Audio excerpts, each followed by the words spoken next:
next we are going to do impossible conditionals. Okay, impossible conditionals. That this is called as type 3 conditionals. Type 3. And they all have different names that I'll explain last to you. This is type 3 conditionals. Okay, impossible conditionals. That is what is called as type 3. So let us see the example of type 3.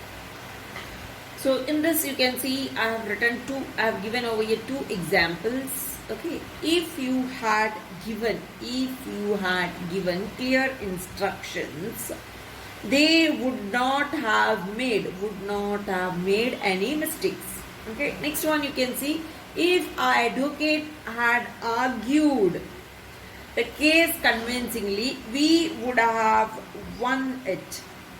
Okay, so here in these two sentences, this sentence totally refer to the past time. You can see it very clearly over here. Had given, isn't it? Had argued. So it's referring entirely to the past time, past situation. Okay. So the action over here expressed in the if clause did not happen. If you had given clear instructions, you didn't do that. You didn't give any clear instructions. So the action given over here did not happen at all. And there is no question of the second part, isn't it? Main clause. So that is what you can say. So you did not give clear instructions. Am I right? That is what is happening. In the second case, you can say if our advocate had argued. So our advocate did not argue the case convincingly. So it didn't happen, isn't it? It didn't happen. So the condition, whatever is shown in the if clause, were not at all fulfilled. So this is what you can see. The conditions that happened given in the if clause did not fulfill in these two examples. If clause did not fulfill, isn't it? So that is why the time is done. The time is over. So it's in the past. The time is over. So now you can't do it. So it is impossible. Am I right? It is impossible. You can see over here. It is impossible to fulfill these conditions. Am I right? That is why this is called as impossible conditionals. That is why it is called as impossible conditionals. So the time is done. Time is gone. Now you can't do any changes in it. So these things have not changed. So what is the pattern that you have seen over here? You have seen the pattern if you are having over here. If plus the past perfect you have seen, had given, isn't it? Had argued, past perfect. That is past perfect. So you have the past perfect over here in the if clause. Then in the main clause, what you have? In the main clause you have would. Am I right? In the main clause you can see would. Am I right? So this is would. Then you have. Here it is not negative form. Here it is the positive have. So would plus you are having have. Plus what you are having over there? The next made one, isn't it? Past participle form. P3 form also you can write past participle. Okay, so this is the pattern of type 3. If plus past perfect plus would plus have plus past participle. This is the pattern of type 3. So over here in this example you can see, if the government had lowered the tax rates, it could have collected more money. Okay, so you can see could have in the main clause we are using could have. Next one, if you had not understood the poem, you should have requested the teacher. You should have, right? Should have. So you can see the variation in the pattern over here. The variation in the pattern what I had shown you. If plus, with the if clause we are using past perfect plus would plus have plus past participle. So the variation over here is that this is remaining same. If plus past perfect. If clause it remains same. But in the main clause it changes. Would changes to, it can be might, it can be should, it can be could. So I have shown two examples of could and should. So it can be even might. Okay, could, should, might.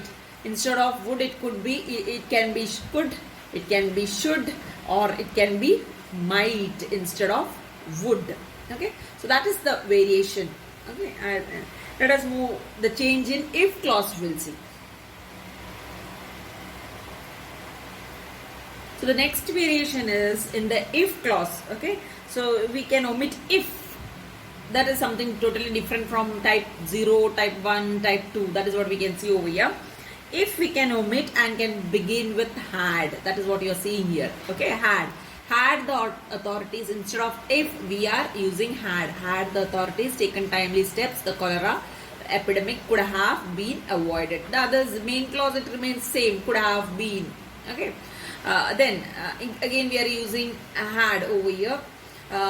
So instead of if, we are using had we practiced more, we would have won the competition. So remaining things are remaining same over here. Instead of if, we are using had. Okay, so instead of if, we are using had. This is what the other change in the if clause. So once again, I'll just revise with all the 3 types with you, and then we will wind up. If can be replaced, like how we can replace if with had, same way we can replace if with should. We can replace if with should. We can replace if with were. Okay, with these words we can replace if. So if, you can just omit if, and should, were and had, okay, are placed before their subject. Okay, this we can do. So I can show some examples. So you can see over here example, should he hear of your success, he would be happy. So here if is removed, if is omitted. Were he to hear of your success, he would be happy. Again you can see over here, instead of if, we are using were. Okay, so this is how you can omit if, and you can use had examples. 2 examples I had shown you earlier. You can use should, you can use were. Then replacing if, you can replace if with unless, but for, otherwise, provided, suppose. You can all these words you can replace with. Okay, all these words, unless, but, for, otherwise, provided, suppose. These words you can use instead of if. I can show you examples of this. So in the first place, we can see the usage of unless. That is the first thing what we are doing. Instead of if, we are omitting if and using unless. If he does not hurry, he won't catch the train. So see how what we are using over here. Unless he hurries. So here in this situation, you can see if is used with the negative form. Does not, isn't it? If plus does not. If is used with the negative, does not hurry, we won't catch the train. But unless is used always with positive. Unless he hurries, he won't catch the train. So that you have to keep in mind. Unless, if you use negative, it is wrong usage. Unless is always used with affirmative. It's never used with negative form. So unless he hurries. So we are changing the same thing. The other part, the main clause remains same. There is no change in it. Whereas this changes over here. We are omitting if, and we are using unless. Unless he hurries, he won't catch the train. The next example you can see, we are using but for. Okay, the next one, but for, we are replacing if with but for. So if there was no rain, we would have come earlier. So that we are changing to but for the rain. But for the rain, we would have come earlier. But for the rain. So this is how it is replaced. So if it were not, that is what? If it not for, if it hadn't been for. But for means if it were not for. If it were not for, that is what it means. But for means, okay. If it were not for, or if it hadn't been for. But for the rain means, right? The next usage of otherwise, the next one, otherwise is used over here. If you don't work hard, you won't succeed. So here we are omitting if, and we are using otherwise. So work hard, we are using work hard, otherwise you won't succeed. So what does otherwise mean? Otherwise mean if it does not happen. If it does not happen, or if it did not happen, if it had not happened. This is what it means. This is what the word otherwise means. Okay, if it does not happen, if it did not happen, or if it had not happened. Work hard, otherwise you won't succeed. This is what it means. The next one we are going to see is the usage of, we are using instead of if, we are using provided. We are replacing if with provided. We are omitting if and using provided. Okay, if you finish your work by this evening, you can have an off tomorrow. So that if we are removing and we are using instead of that, provided you finish your work by this evening, provided, this word we are using, okay, evening, you can have an off tomorrow. Okay, you can have an off tomorrow. So in this here, provided is used mainly with permission. Okay, permission, as provided you finish your work by this evening. So that is with permission. With permission, provided you finish. Next one we are using suppose. This can be either suppose or supposing. What if? That is what it means. What if? Okay. So if we miss the train, what shall we do? Suppose we miss the train, what shall we do? We are using suppose. Or you can say supposing that, isn't it? Supposing that we miss the train, what shall we do? So in these two ways you can use suppose. So this is how we can replace if with.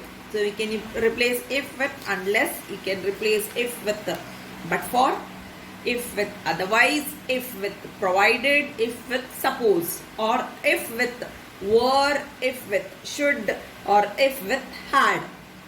Okay, so if clause can be replaced, can be omitted, and we can use these words, whatever I have shown you over here, these words instead of if. So this type 1 is called as open conditional clauses. Okay, type 1 is called as open conditional clauses. Whatever we had seen over here, open conditional clauses. Means conditional clauses contain a condition that may or may not be fulfilled. In this type of conditional clause, there is no indication whether the condition is likely to be fulfilled or not. Okay, that is why they are known as open conditional clauses. We have seen those examples, isn't it? So normally in these sentences we have the simple present tense with the if clause, conditional clause with the if clause. We have the present tense, not simple present tense. I have shown you all the forms of present, simple present, present continuous, present perfect continuous, isn't it? All form it can be. And the verb in the main clause is always in the future tense. Verb in the main clause is always in the future tense. So you can have such a, if I get time, I shall visit the Taj. Okay, I shall take a car in case, if, instead of if, we can use in case it rains. So these type of uses. So conditional clauses, instead of if, you can use unless, you can use in case, isn't it? So if, unless, in case, plus you have if, plus you have the tense, isn't it? Then present tense, then you have the will, shall, can, may, might, all those things, plus base form of the verb, right? That is the future plus the base form of the verb. Will or shall or might, all these words you can use over here. Can or may or might, any of this plus the base form of the verb. Base form of verb. This is what is called as open conditional clauses. Next one you can see, that is type 2. What I had explained, type 2 is, it is called as hypothetical conditional clauses. Okay, this is what the name of this type 2 is. Okay, so there is a condition. So in this you can see, in this type of conditional clause, there is a condition that it is improbable or unreal. So the condition, whatever is mentioned in the sentence, is not likely to be fulfilled. Okay, such clauses, that is why they are called as hypothetical conditional clauses. So here also you can have if, unless, even if only, plus the past tense, simple past tense plus would. Okay, that is how the pattern is. The pattern all I had shown you earlier, so there is no need to repeat it. Then the type 3 is called as conditional clauses with unfulfilled conditions. Conditional clauses with unfulfilled